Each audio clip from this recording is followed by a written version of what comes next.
রাজধানীর জলছিরি আবাসন প্রকল্প এলাকায় যাত্রা শুরু করল আর্মি ইন্টারন্যাশনাল ইসলামিক ইনস্টিটিউট। সকালে আন্তর্জাতিক মানের এই শিক্ষা প্রতিষ্ঠানের শুভ উদ্বোধন করেন সেনাবাহিনী প্রধান জেনারেল ওয়াকারুজ্জামান।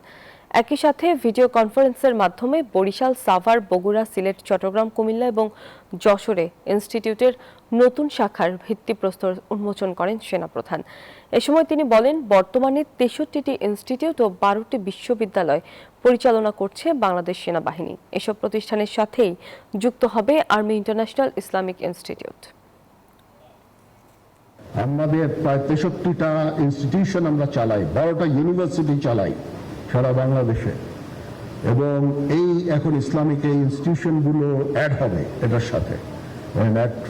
এবং আমি আমাদের যেই স্কুল কলেজগুলো আছে সেটার ক্যাপাসিটি আমি ডাবল করতে বলেছি, এবং এটা ২০৩০-এর মধ্যে এই ক্যাপাসিটি ডাবল হয়ে যাবে।